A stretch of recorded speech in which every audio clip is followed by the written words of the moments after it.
Illusion, hallucination, delusion ഇതെപ്പോഴും നമുക്ക് confusion ആവുന്ന കുറച്ച് ടേമാണ് അല്ലേ.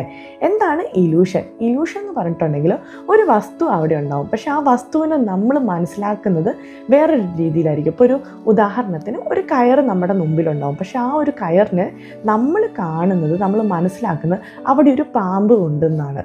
അപ്പം നമ്മൾ തെറ്റായിട്ടുള്ള ഒരു കാഴ്ചപ്പാടിനെയാണ് നമ്മൾ ഇലൂഷൻ എന്ന് പറയുന്നത്.